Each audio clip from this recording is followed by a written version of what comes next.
Senior صحافی تجزیہ کار حامد میر نے کہا ہے کہ سقوط ڈھاکہ کے اسباب جاننے کے لیے بنائے گئے حمود الرحمان کمیشن کی رپورٹ میں واضح طور پر لکھا گیا ہے کہ سیاست میں فوج کی مداخلت سے جو برائیاں جنم لیتی ہیں وہ فوج کو زنگ لگا دیتی ہیں اور فوج لڑنے کے قابل نہیں رہتی۔ ان کا کہنا ہے کہ سقوط ڈھاکہ کے 50 سال بعد پاکستان کے حکمران طبقے کو یہ رپورٹ ضرور پڑھنی چاہیے، کیونکہ سن 1971 میں پاکستان پر اعلانیہ مارشل لاء نافذ تھا۔ آج پاکستان پر غیر اعلانیہ مارشل لاء نافذ ہے۔ 1971 میں خفیہ ادارے پاکستانیوں کو لاپتہ کر رہے تھے، آج بھی وہی کچھ ہو رہا ہے۔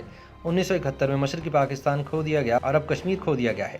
چنانچہ اگر 16 دسمبر سے سبق نہ سیکھا گیا تو خدا نخواستہ پاکستان مزید نقصان اٹھا سکتا ہے، کیونکہ آج تک یہاں کسی جنرل یحییٰ یا کسی جنرل نیازی کا احتساب نہیں ہوا، اور 2 مرتبہ آئین توڑنے والا جنرل پرویز مشرف سزا سنائے جانے کے باوجود آج بھی مفرور ہے۔ ایک غیر ملکی ویب سائٹ کے لیے اپنے تازہ تجزیے میں حامد میر کہتے ہیں کہ جب بھی 16 دسمبر قریب آتا ہے تو پاکستان میں یہ بحث شروع ہو جاتی ہے کہ 1971 میں پاکستان کیوں ٹوٹ گیا تھا؟ کیا پاکستان کے حکمران طبقے نے اپنی ماضی کی غلطیوں سے کوئی سبق نہیں سیکھا؟ دوسری طرف دسمبر کے آتے ہی بنگلہ دیش میں بھی یہ بحث شروع ہو جاتی ہے کہ جن مقاصد کے لیے پاکستان سے علیحدگی اختیار کی گئی تھی، آج کے بنگلہ دیش میں وہ مقاصد حاصل ہوئے یا نہیں۔ پاکستان اور بنگلہ دیش میں بظاہر تو جمہوری حکومتیں ہیں، لیکن دونوں ممالک میں 1971 سے متعلق پورا سچ بولنا اور لکھنا بہت مشکل ہے۔ بہت سے حقائق پاکستان میں نئی نسل سے چھپائے جاتے ہیں اور 50 سال بعد بھی سقوط ڈھاکہ پر جھوٹ بولا جا رہا ہے۔ اسی طرح بنگلہ دیش میں بھی کچھ افسانوں کو تاریخ بنا کر پیش کیا جاتا ہے، لیکن وقت گزرنے کے ساتھ ساتھ حقیقت اور افسانے میں فرق سامنے آ رہا ہے۔ حامد میر کے بقول انتہائی ٹھوس تاریخی شہادتوں سے پتہ چلتا ہے کہ پاکستان کی تحریک چلانے والی آل انڈیا مسلم لیگ 30 دسمبر سن 1906 کو ڈھاکہ میں قائم ہوئی تھی۔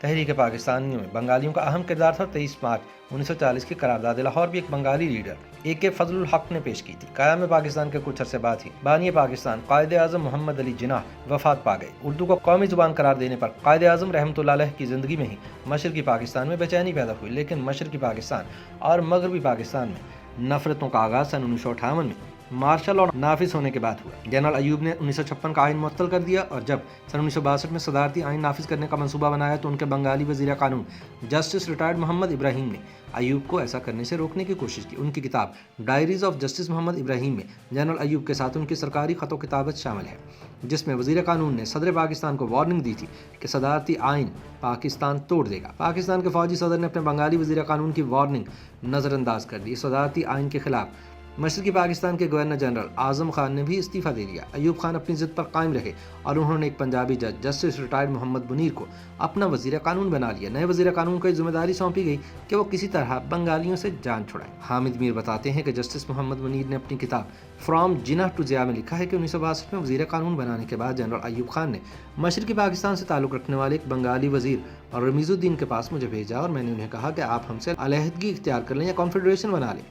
رمیز الدین نے جواب میں کہا کہ ہم اکثریت میں ہیں، آپ اقلیت میں ہیں، اگر آپ علیحدہ ہونا چاہتے ہیں تو ہو جائیں، لیکن اصل پاکستان تو ہم ہیں۔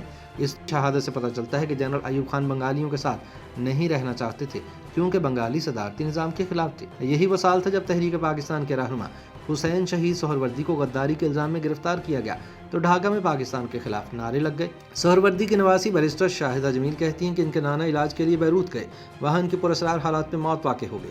ہم انہیں مغربی پاکستان میں دفن کرنا چاہتے تھے، لیکن ایوب خان نے ایسا کرنے کی اجازت نہ دی تو ان کی تدفین ڈھاکہ میں ہوئی۔ اسی زمانے میں شیخ مجیب کے موقف میں بہت سختی پیدا ہو گئی اور کچھ مصنفین کے مطابق انہوں نے بھارت کے ساتھ خفیہ رابطے شروع کر دیے۔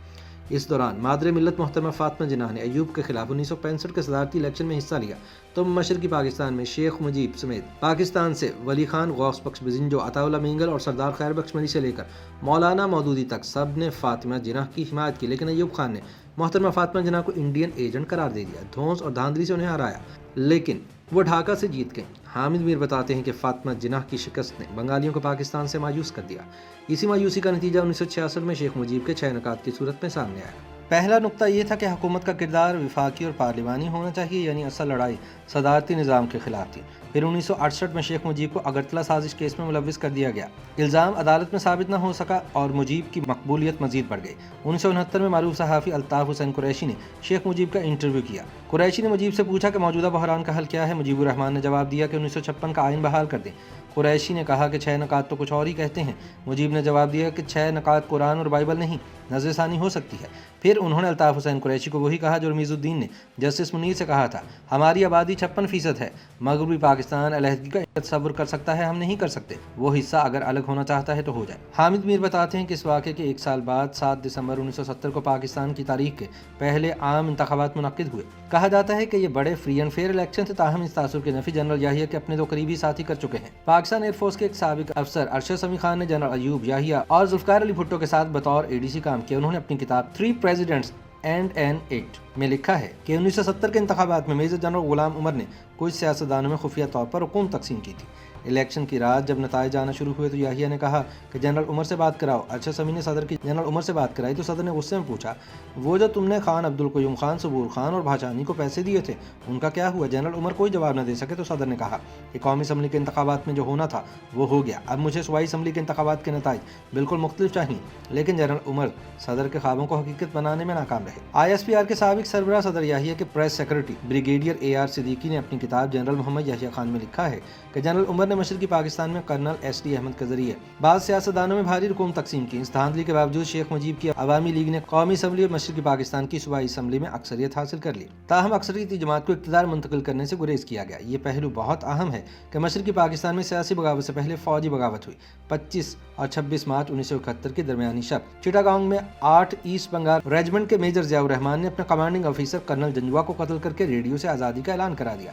یہ میجر ضیاء وہی تھے جنہوں نے بعد میں جنرل بن کر بنگلہ دیش میں مارشل لاء لگایا اور پاکستان کے دوست بن گئے۔ بقول حامد میر پاکستان میں لوگوں کو یہ تو بتایا جاتا ہے کہ شیخ مجیب نے پاکستان کے خلاف بغاوت کی، لیکن جنرل ضیاء الرحمان کے بارے میں کچھ نہیں بتایا جاتا۔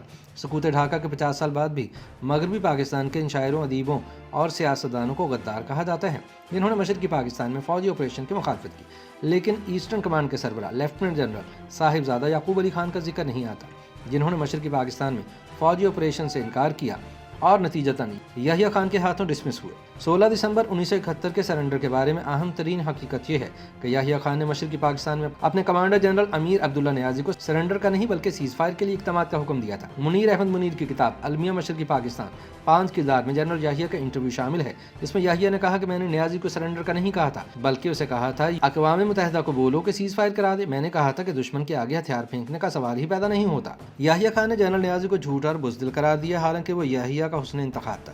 یحییٰ نے اپنے اس انٹرویو میں کہا کہ ٹرقیہ بیچارہ میاں والی والا۔ بھارتی فوج کے لیفٹیننٹ جنرل جیکب نے سرنڈر ایٹ ڈھاکہ میں لکھا ہے کہ پاکستانی فوج نے مشرقی محاذ پر بڑی جرأت اور مستقل مزاجی کا مظاہرہ کیا۔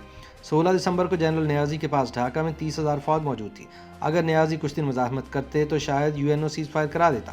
جیکب نے لکھا کہ ہم تو صرف قلنا اور چٹاگانگ پر قبضہ کرنے آئے تھے، 13 دسمبر تک ڈھاکہ ہمارے پلان میں شامل نہ تھا، لیکن جب نیازی کو کہا گیا کہ اگر تم سرنڈر کر دو تو تمہیں مکتی باہنی کے حوالے نہیں کیا جائے گا تو وہ سرنڈر کے لیے مان گیا۔ بقول جیکب سرنڈر کے وقت نیازی کی آنکھوں میں آنسو تھے۔ حامد میر بتاتے ہیں کہ میجر جنرل خادم حسین راجہ نے اپنی کتاب A Stranger in My Own Country میں لکھا ہے کہ مارچ 1971 میں جنرل نیازی نے ایک میٹنگ میں بنگالی افسروں کی موجودگی میں کہا کہ میں اس حرامزادی قوم کی نسل بدل دوں گا۔ اس واقعے کے بعد ایک بنگالی افسر میجر مشتاق نے کمانڈ ہیڈ کوارٹرز کے باتھ روم میں اپنے آپ کو گولی مار کر خودکشی کر لی۔ تاہم افسوس کہ جس جنرل نیازی نے بنگالیوں کو ان کی نسل بدلنے کی دھمکی دی، وہ بالآخر بھارتی فوج کے سامنے ہتھیار ڈالنے کے بعد پاکستان کا جغرافیہ بدل کر واپس آیا۔ YouTube پر گوگلی نیوز دیکھنے کے لیے youtube.com کی سرچ بار میں گوگلی نیوز TV ٹائپ کریں۔ گوگلی نیوز کے پیج پر سرخ رنگ کے سبسکرپشن والے بٹن پر کلک کرنا نہ بھولیے۔ YouTube پیج پر اپلوڈ ہونے والی ویڈیوز سے باخبر رہنے کے لیے بیل آئیکن پر کلک کیجیے۔ آپ کو ہر نئی ویڈیو کے بارے میں نوٹیفیکیشن موصول ہو جائے گا۔